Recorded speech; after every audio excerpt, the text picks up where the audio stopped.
दर्शक बंधु शुभ सकाळ कौन देखुंट रंग बेरंगर यही प्रजापति केड़े सुंदर लगती ए फूलर से फूल को होउथिबा प्रजापति विचरण दृश्य निश्चित भावे मनलोभा। दर्शक बंधु आपण जेते विषादग्रस्त थांतु ना कहीं मनरे जेते चिंता थाउ ना कहीं एपरी एक दृश्य देखिले आपणक मन पुणी थरे सतेज होई उठिबो, सबु चिंता दूर होई जिवो, नुआ ऊर्जा आसीजिवो, आपण उत्फुल्लित होई उठिबे। हेले दर्शक बंधु आपण माने कोन जानिछंती प्रजापतिर एही सौंदर्य पछरे केते जे संघर्ष लुचि रहिछि। आपण कोन केबे लक्ष्य करिछंती प्रजापतिर आद्य अवस्था को जन्म बेले प्रजापति किपरि थिला, किपरि देखा जाउथिला, सुंदर ना असुंदर। वीडियो को शेष पर्यंत देखंतु, आमे जणाइबु संघर्ष और सफलतार एक दमदार कहानी जहा आपण को निश्चित भावे एक नुआ प्रेरणा जोगाइबो। दर्शक बंधु आपण माने संबालुआ देखिथिबे, संबालुआ देहरे लागि गले कोन हुए, कुंडई हुए ना नहीं।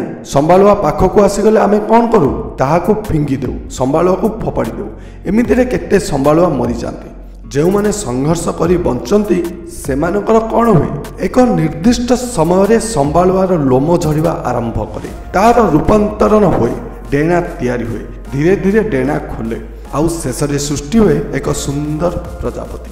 दर्शक बंधु आपण मानु एई कथा कहिबार कारण हला गोटे सुंदर प्रजापतिर प्रथम अवस्था थिला एक कला संबालुआ। संबालुआर संघर्ष ही ताको प्रजापतिर रूप देला। सफलता पई संघर्ष अनिवार्य, बिना संघर्ष घात प्रतिघात रे केही सफल होई नांती कि होई परिबे नाही।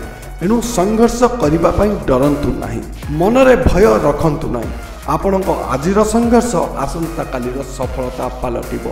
जीवन रास्ता रे अनेक घात प्रतिघात आसीबो, से सब को अतिक्रम करिगले एक सुंदर भविष्यत आपण को अपेक्षा करिथिबो।